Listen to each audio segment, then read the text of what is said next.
People need ordering principles. 12 Rules. Hello, welcome to 12 Rules for What? My name is Sam. And I'm Alex. And we're recording today an episode about the base. So it's early February 2020. New year, new us. Is this the first podcast of the year? It is, probably. Yeah, that we've done together.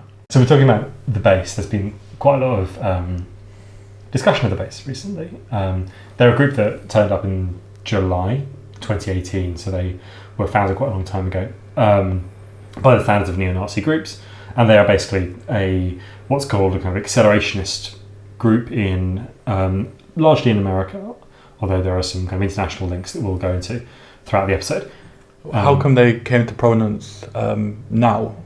So they were started perhaps, I guess that's now 20 months ago. So they have come to prominence recently because 3 people were arrested. 3 people in Georgia, all people who were apparently, allegedly, the case is ongoing, conspiring to kill 2 people who they thought were members of Antifa in America. And it's kind of significant, and it's kind of underreported in lots of the coverage of this, that they were going off a list that was posted online by someone from Occidental descent, which is another kind of like a white nationalist project in America. And so they were conspiring to commit murder, which would be the first murders that the group has committed. And then they were stopped in advance of that. I think possibly, well, I'm not quite sure about this, possibly because there was an undercover anti-fascist activist within the group. Certainly there was an undercover, and I'm just not sure if they're related.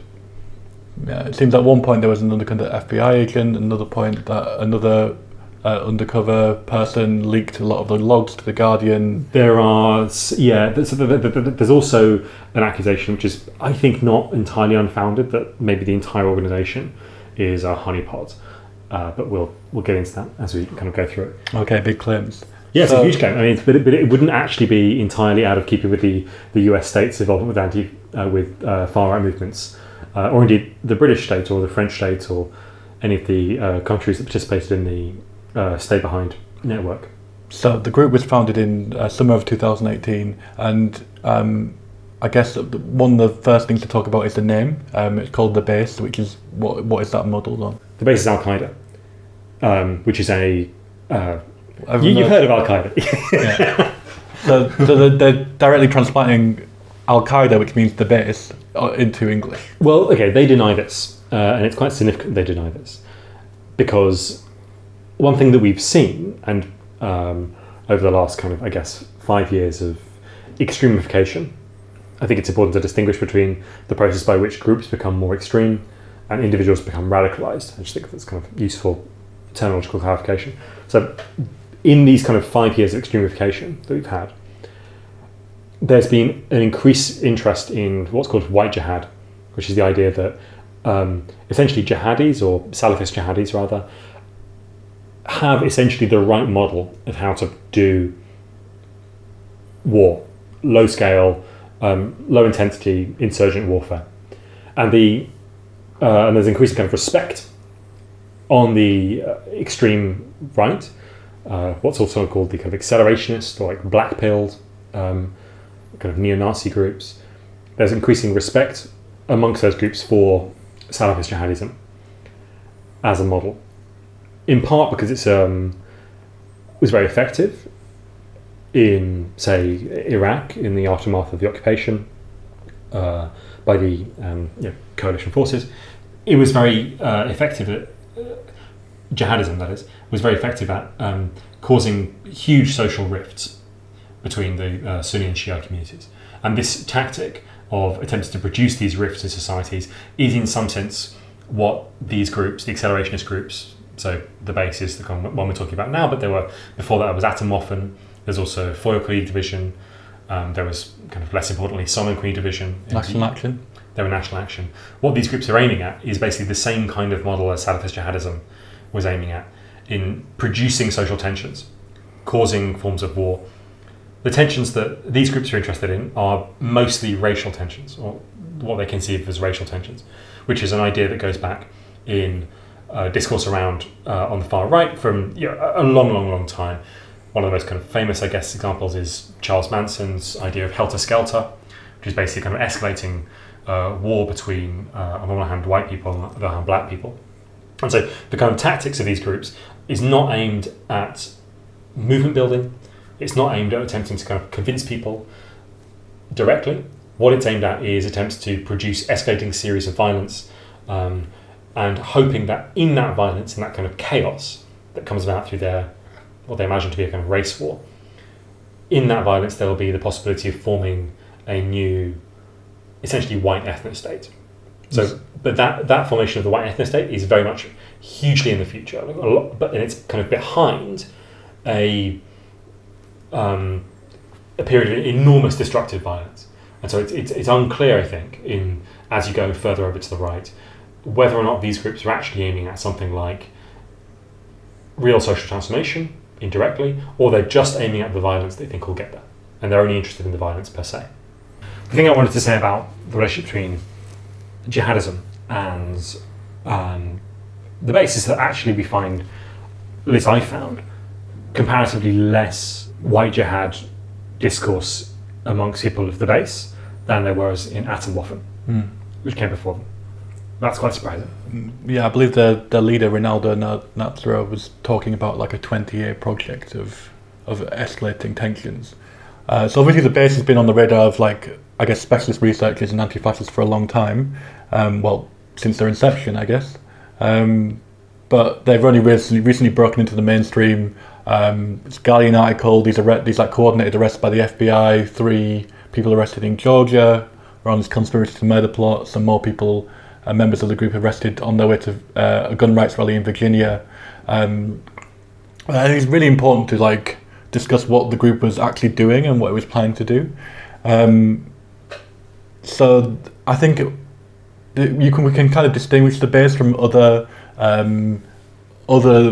people and individuals within, like, the kind of black pill Nazi tradition, in that they rejected this, like, lone wolf kind of decentralized thing. They were very much into meeting up, having some kind of organisation structure, which does make them distinct from other kind of mass shooters and committers of violence. Yeah, we've talked about stochastic terrorism before as a kind of paradigm on the far right. The reason why stochastic terrorism is kind of useful is that it, which basically means that there is kind of no coordination, and the terrorist kind of activities or propagandizing works through attempts to raise the general temperature of society. That's how you can kind of think about it. So that you get some people who are kind of very, very, very aggressive, will, of their own doing, will go out and start shooting people. But there's no need for kind of centralized organization. The base, as you say, is kind of a departure from that. You might think about this as in terms also of jihadism or Salafist jihadism, which is that the base, much like its namesake, Al-Qaeda, actually has a kind of quite determined organizational structure in comparison to the kind of sporadic violence that we saw in Europe and over kind of the period 2016 to 2019, which was lone wolf, as far as we can, mostly lone wolf ISIS attacks, with some exceptions, right? So the Paris attacks were coordinated, but other ones were mostly quite disparate. And so there is perhaps a kind of a way in which the far right is going back from this atomized form of organization back towards the base. The base is actually quite interesting as an organizational structure because it absorbed several other groups. It was a kind of coalitional structure, and it was actually quite open, kind of pluralistic, which is kind of like a silly thing to say, but it was quite open in that it allowed people who are Christians and also people who are pagans to join, which is in some sense the major distinction on the kind of white supremacist and neo-Nazi front, the question of whether or not Christianity as the homogenizing religion of kind of a imagined Christendom or imagined Europe, whether or not it is excessively kind of tainted in their eyes with Jewish influence, and therefore whether or not the paganism is actually the right way forward. And so the base, by being open to both Christians and also to pagans, was actually quite unique amongst these groups. So they also some of the things we know they did do was vandalising a synagogue. So this guy, Richard Tobin, who ordered these vandalisation of synagogues in what he called Operation Kristallnacht, and then subsequently knocked on those people he ordered to do it. So there's that kind of campaign. The base's logo was put up on the walls of the synagogue. Obviously, Operation Kristallnacht is a extremely like kind of loaded thing to say, and points to like a kind of wider campaign or aspirations towards a wider campaign. They also organise these kind of camps in the woods or in the countryside, which is a thing we've seen often do before. We've seen National Action kind of organise these training camps, and even like not in the same like far right tradition, but GI have organised these like away day weekend weeks where they train together and have these kind of intense kind of experiences together. Yeah, that's GI is Generation Identity. Yes. There is also this kind of idea of putting up stickers, physical kind of propagandizing and stuff, particularly targeted against certain people. So I guess maybe more kind of harassment campaigns rather than speaking to like wider communities or wider populations. And obviously we can see, we've just got so many examples of like in the 2010s of people so easily tipping over into their own violence, their own terror violence, or like the group morphing very quickly into something that is plotting these things. We've seen this with National Action, who went from like an edgy meme group and, you know, ironic old Nazis, I guess, to, you know, plotting quite major violence and preaching extreme, you know, kind of anti-Semitic things quite openly. Not that they weren't doing that before, but they were, you know, these big like, kind of offensive marches that were designed to provoke, designed to intimidate. Another unique thing I think, which I think you've looked into more, is this kind of insistence on like physical meetups and kind of face-to-face verification, which is an interesting thing to do for like a group flirting with the edges of legality, to say the least. This is when I saw the court documents for the arrest of these people in Georgia who were planning this, or allegedly planning conspiracy to murder.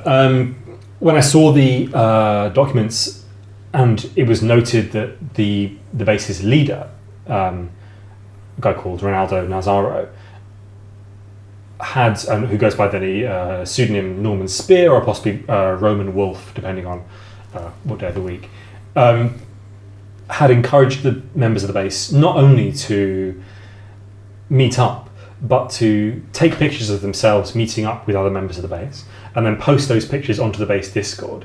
I thought this is like obviously a honeypot, and this is just completely transparently a way of getting large numbers of impressionable kind of, you know, neo-Nazis who would be neo-Nazis to meet up and incriminate themselves by doing so.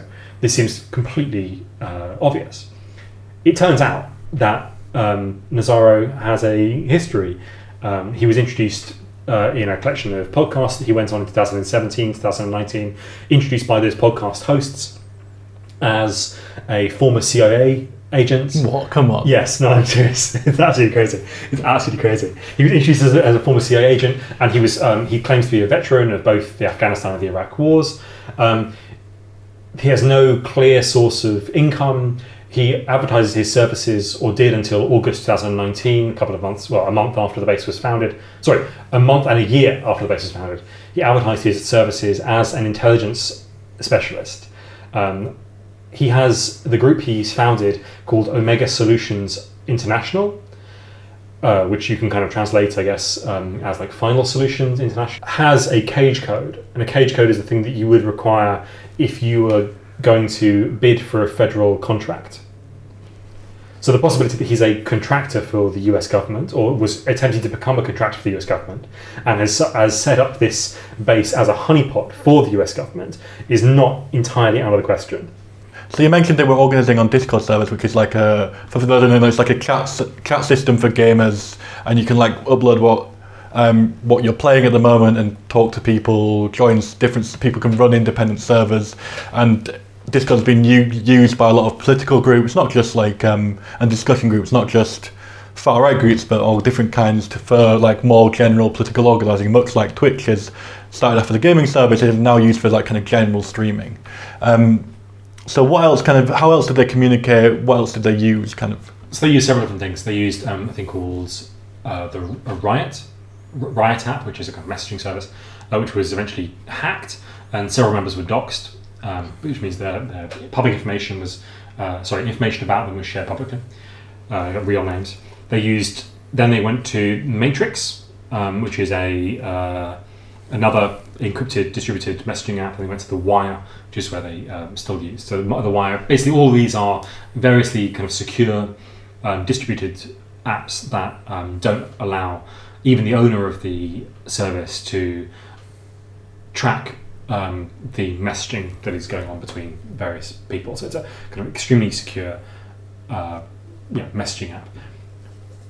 One of the kind of strange things that they were often called out on by other people on the far right is how publicly conspicuous they were. So they spent a lot of time on Gab. Their profile on Gab, Gab is a kind of a far right version of Twitter. Yeah. Their profile on Gab has since been deleted, but they were actually on it. They were using it a lot, and they were very public about what they were trying to do. They were very public. They were trying to organise, and it was this that made other people on the far right think that they were connected. They were the feds. They were the cops, right? 4 people, I think it was. No, maybe not 4 people. Several people have in I guess like interviews. I don't know how this data was collected, but it's referred to in the Guardian piece as well. Several people have given the fact they believed Ronaldo Nazzaro was a cop, and that's why they left the base. So there quite a lot of suspicion. Of course, there's always suspicion on the far right amongst these groups, and one of the best ways of taking down a rival group is to say that they're cops, right? So it's not obviously true, but one of the best one of the most common accusations against them was that they are police. They've also been on Fascist Forge, which is basically kind of a forum that is, in some sense, replaced Iron March, which was fell apart. All the information is available online if you're interested in reading that. I don't recommend it; it's very boring. They're also involved in accumulating a kind of huge repository of training manuals, and things like lone wolf terror tactics, gunsmithing, data mining, etc., chemical weapon manufacturing, and so on and so on. Also, there were Nazzaro shared images of how you could build modifications to your car such that you could lie in the back of it with a sniper rifle and shoot people out the boot. Oh, like the DC sniper. Precisely, kind of entirely undetected. So there's a lot of like fascist. There's a lot of extremely violent content they were posting on social media. One of the websites that's been particularly central to this is a website called iFunny, which is also Russian owned, although I'm not kind of a Russiagate like. You better not be, otherwise we're going to end the podcast right now. I'm not that kind of invested in that stuff, but the iFunny is also this website where people were posting one of the members who was arrested. So, because to be clear, iFunny is like a relatively mainstream meme joke website, like in the vein of Reddit. Something like that, or Imager, really. It's about as popular. It's like number 55 or something in the App Store. Okay. It's not a niche product. It's a mainstream website. Has lots of completely fine content on it. As does Discord. Like I use Discord to chat with like my friends. But it's not like your fascist friends. My fascist friends, my kind of hipster friends, like all the same thing. All the friends in between. So the So iFunny is a legitimate website, but one of the people who was arrested, their account on iFunny posted 2 things that are really quite significant. One is they posted a video of a barn that they had set on fire, which is connected to an arson attack in Sweden. So I said earlier we were going to talk about the kind of global reach of the base. This is one of the places where they've had notable global reach. One of the members who was connected to the group has posted this video that was of a barn on fire where the Swedish police had no leads, and they also posted another video which was a kind of a 1-minute GIF basically of accelerated instructions for how to make a chemical bomb. So these are people who are combining elements of the kind of the homemade DIY terrorism and this coalitional network structure, basically in order to share resources online in order to do more effective terrorist attacks. I think what's significant about this kind of stuff as well is that for a long time we kind of dealt with groups that in the existing far right, they had limits to what they were going to do or what they were willing to like perpetrate. So for example, the BNP probably perfectly happy to get into a street fight with fists. We're perfectly happy to run in elections, obviously, and go on TV and canvass and organise in communities and things, which is like a very kind of, they're still racist and they're still fascist, but they're organising within like the politically acceptable kind of mainstream of political activity. Whereas with these people, and indeed with National Action and their splinter groups, there seems to be like literally no limit about what is and isn't acceptable, which is, I'm not going to say scary because they're fascists, they're Nazis, like they're not good people, but it is like kind of I guess a step up from what anti-fascists have been used to dealing with, at least I guess in the UK in the last kind of period since Combat 18 collapsed, for example. Yeah, we are seeing like a kind of upsurge in these like globally, but also in the UK of like far-right terror in a kind of very literal sense and not in an overblown sense. So I would say that there is an important distinction here that we can make between conservatism, reaction, fascism, and what I would call kind of black-pilled or accelerationist neo-Nazism. Can you just say what you mean, just explicitly what you mean by accelerationist? So accelerationist is a term that's used for lots of different things.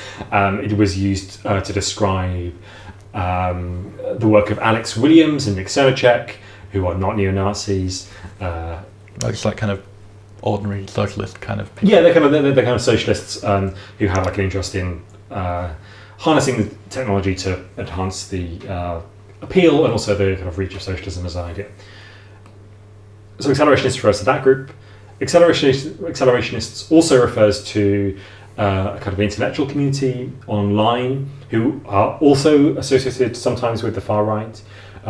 People like, say, Nick Land, and more kind of inaccurately, sometimes people like Mencius Mollberg, who's wrote a collection of excruciatingly boring, long blog posts about politics, is often associated with accelerationism. I think actually that's quite inaccurate. But it's essentially a kind of an idea that capitalism has to be pushed forward in order to break. That is not what is intended by these accelerationist neo-Nazis. They're not interested in accelerating the contradictions of capitalism. They're not interested in the expansion of technology. They're interested in race war, and they're interested in violence, and they're interested in an immense amount of destruction. I think the reason why accelerationism is being used here is because it's being kind of misapplied. Okay. I think it's actually a really unhelpful term. I don't think it helps. I think black-pilled is actually a much better term, although, as we've talked about before, I think it has a kind of a bad dimension in that it seems to glamorise or eroticize or kind of make dangerous seeming this ideology. Dangerous, I mean, it is dangerous, but it's dangerous in a very boring way. Well, the thing with the black pill term, and I've kind of gone back and forth whether to use it, because these people are all nihilists ultimately. Okay, you're making a face. These people, but that's what black pill referred to, is like a nihilism, a hopelessness about the world, and kind of suicidal feelings mixed in with desire for apocalypse and all this kind of stuff. So maybe black pill isn't the right term for what these people do, who have a clear project. But there is a certain nihilism to their activity and their kind of way of doing things. There's also the problem of whether you using the terms that they've used for themselves, or that they've come up with themselves, whether that has like a useful categorization for people who are analysing or opposing that kind of thing is an interesting debate to have. And I think we should be careful about the language we use when we're referring to these people, because it's very easy to, at least for people who are like reading a lot of this stuff like we are, it's kind of easy to kind of slip into that, at least style of speaking, which is significant, I think. Yeah, I think it really is. My kind of personal bugbear here, my personal kind thing I get really annoyed at in reporting on the far right is the presentation of online far right activity as in some way inexplicable, strange, bizarre, enormous, unwieldy, vast, and yet impenetrable. It's none of those things. It's actually really quite banal. If you have a teenage child, they will probably use Discord. If you have a people use these things, and the way they use them is not different from the way in which neo-Nazis use them. The content is actually quite similar. People use encrypted messaging apps all the time. WhatsApp is a kind of traditional encrypted messaging app. It's not as secure as other ones, but it's kind of encrypted. These are not strange and not inexplicable parts of it. So I definitely agree there's like a difficulty in kind of not only falling into the trap that the far right have laid for you in terms of glamorizing their own activities, but also falling into the trap of making exotic or strange or interesting their activities in the same way that the majority of journalistic writing about them does.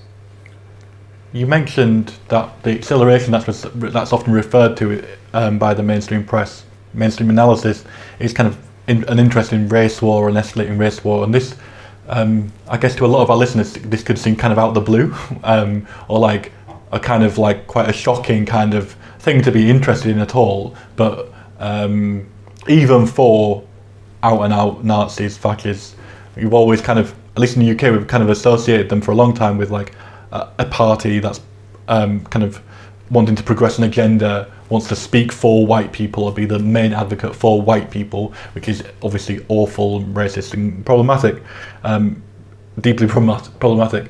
But the kind of concept of a race war, or the practice or the desire for a kind of almost apocalyptic kind of reshaping of society has got quite a long history in the kind of post-World War II era. I wondered if you could speak to that, maybe. Yes, I think there are several moments there that are really crucial. One of them is the collapse of the American Nazi Party, which goes away. And I think in some ways that was an attempt, maybe I'm not entirely sure about this, I think in some ways that was an attempt to apply a kind of European model of party organisation to the American context. Didn't go very well.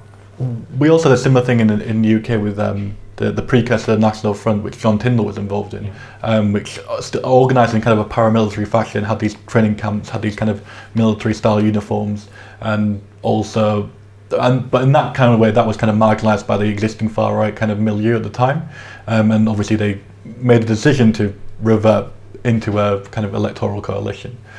So yeah, we've had these kind of journeys away from. Anyway, continue. I think that and so what replaces, or what comes kind of after, at least chronologically, the American Nazi Party, is people like William Luther Pierce, who wrote a thing called the Turner Diaries. He released it in 1979 under the pen name Andrew MacDonald, and the Turner Diaries were, I guess, to state it plainly, it's a kind of racist thriller written in diary format that basically describes a kind of escalating terror campaign waged by a group called the Organisation, which results in literally results in global race war, nuclear Armageddon, and the kind of possibility of the building of a white ethno-state. But it's interesting to note, even in the Turner Diaries, which you would think would have this ending of kind of sunny uplands and finally white people all together, etc., actually ends with the weaker white people having to be eaten for food. It's not a positive in any way. Like it's not in any way kind of a hopeful image. And the reason why I said the thing earlier about there kind of being this ambiguity about whether or not people on the extreme right or the kind of black pilled right are really aiming at anything beyond violence, or if they're just aiming at the violence, I think is really kind of shown up in this Turner Diaries problem, where there is no positive image that comes at the end of the book. Nothing comes of their violence, but further violence. Well, maybe this is what I meant by the nihilism thing. Totally, yeah. And the thing about the Turner Diaries as well is it's an interesting example of conspiracy, but it's also like had such a huge influence on what came after it for what it was. And it is kind of surprising that a book written in the late 1970s didn't get a publication deal from any major publisher for obvious reasons. It's had such a cultural impact, but in fact, you know, I guess the 80s were a different time and the 90s were a different time. Like the Turner Diaries was actually ran in Barnes and Noble, which is like kind of America's version of Waterstones, for a brief period, but still like a significant period of a few years. It was sold in Barnes and Noble and became like a kind of, you know, was sold on that mainstream platform, and so it's unsurprising that a lot of people managed to get their hands on it because it was sold in such a mainstream way. Currently, of course, the Turner Diaries is sold on Amazon. Yes, and if you look at the Turner Diaries page on Amazon, which I don't recommend you do, and you scroll down to look at customers also bought, you have a huge collection of Atomwaffen style skull masks. Yes, and also, I mean, it's like, who is this book aimed at? Who is actually buying this book? It's exclusively people on the far right. After the Turner Diaries comes Siege, which was written by a guy called James Mason. So James Mason was involved in the core clandestine violent group that was behind the wider National Socialist Liberation Front, allegedly. He wrote this newsletter called Siege, which expounded and kind of followed on from the Turner Diaries in its kind of advocacy for race war, extreme anti-Semitism, extreme racism, against people of colour and various different kind of minorities in society. And the interesting thing about Siege and James Mason was he was writing in the 80s and he was releasing in the 80s, and he kind of went quiet for like 30 years almost, like 20 years. And then Iron March Forum members, neo-Nazis today, kind of millennial neo-Nazis today, went and found James Mason, who was living somewhere in obscurity, and got him to start kind of publishing and writing again, or at least wanted him to. And so there's this really interesting, you never really think about kind of Nazis having this kind of like appreciation for the historical legacy of their ideas and their beliefs. But of course they do, because like everyone who's like a political ideologue would have that kind of knowledge and have that kind of appreciation of history, at least anyway. And so here is an example of like kind of a modern Nazi kind of neo-Nazi network or milieu, going back and kind of excavating things from the back and resurrecting things from the past and bringing it back, which is of concern because, you know, these groups like the Order, which is based on the Turner Diaries, National Socialist Liberation Front, even groups from the 90s in the UK like Combat 18, were on, you know, another level of violence and another level of kind of, you know, the Order was kind of robbing banks and murdered a guy, you know, a radio host, a Jewish left-wing radio host. Well, at least I think he was left-wing. He was? Yeah, okay. So I think that is of concern. The other thing I wanted to say is that the base was founded in the same month as Harold Covington dies.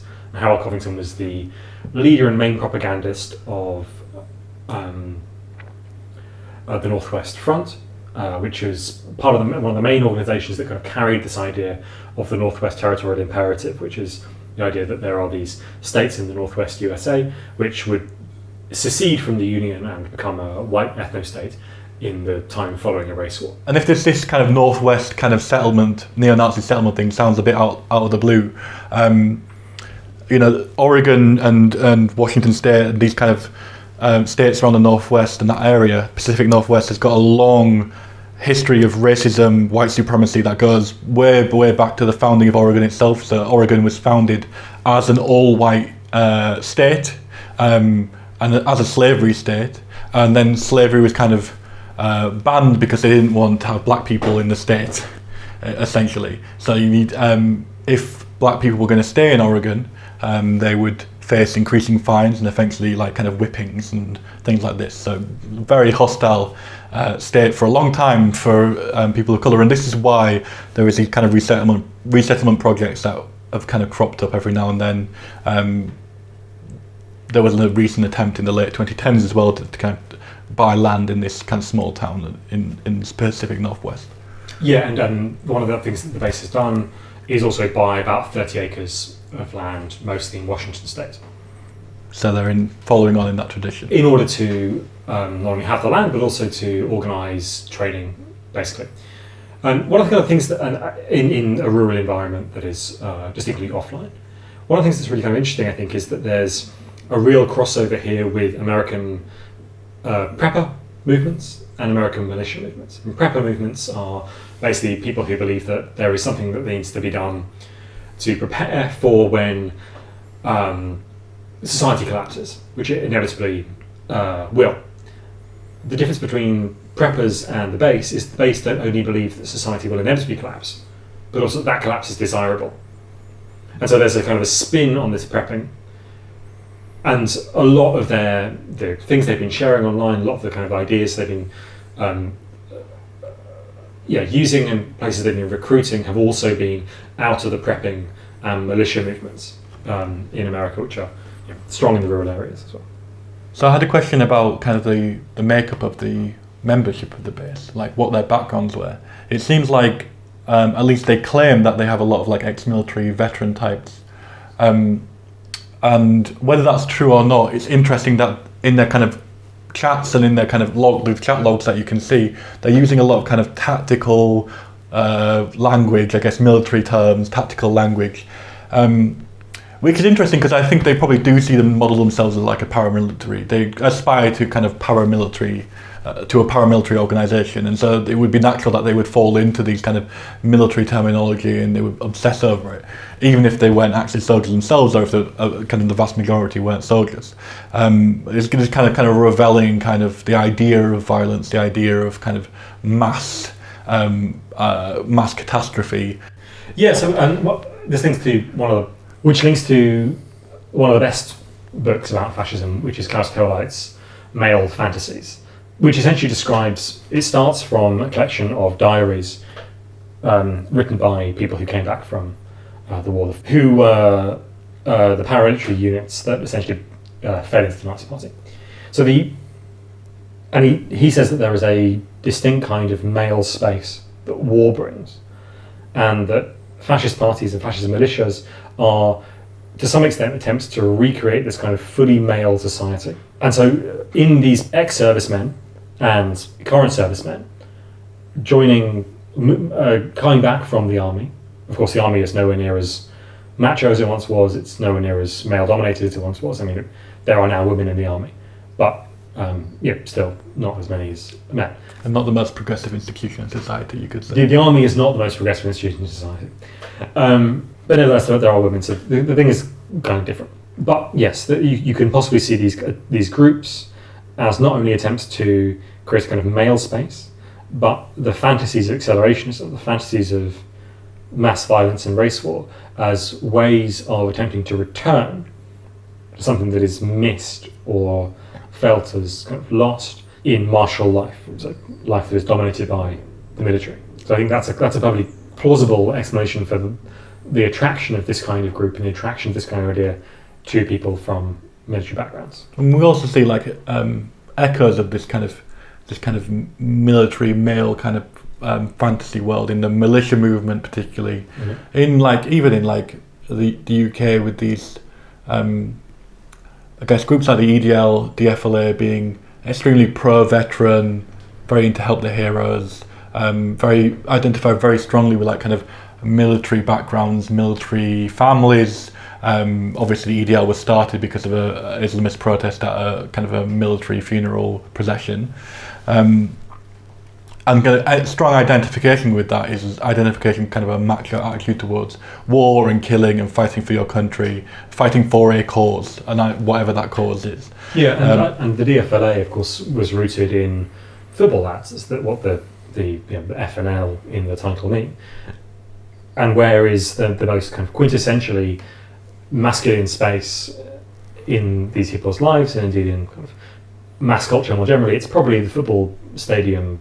Yeah. And even on from that, not just the football stadium, but the hooligan firms in which the FLA were based and the FLA were based were even more an extreme example of this kind of male spaces, violence as an activity, as a specifically male activity, defending, fighting for your kind of club is very analogous to a lot of these kind of military modes of thinking that these groups display. Absolutely, I think that's really crucial. That's all we have time for. Thank you very much for listening to this terrifying and I hope interesting episode about the base. If you want to support the show, you can go and support us on Patreon. We now have excellent $5 a month perks. You can get a reading list of all the sources that we've used in this episode, everything we've been reading about the far right. Just a reminder and kind of an excited whisper that we are publishing a book this year from Dog Section Press. More information will come out about that soon. Do go and follow us on Twitter and subscribe to the podcast wherever you get podcasts. We're also members of Channel Zero Network, which is a collection of anarchist and radical podcasts and radio shows, mainly based in America, but there's a few. Our friends Distant Island are also a member, and you can listen to a trailer for another show on that network after we've finished speaking. Go and check them out as well. They've got a fundraiser. Great. That trailer now. This is anarchist prisoner Sean Swain with the Final Straw radio show on the Channel Zero Network. Emma Goldman once said that our liberation lies in our emancipation from authority and from the belief in it. If she were alive today, she'd be binge listening to the Channel Zero Network too. The Channel Zero Network, because every countdown ends at 0. So thank you for listening and see you soon. Bye-bye. 12 rules.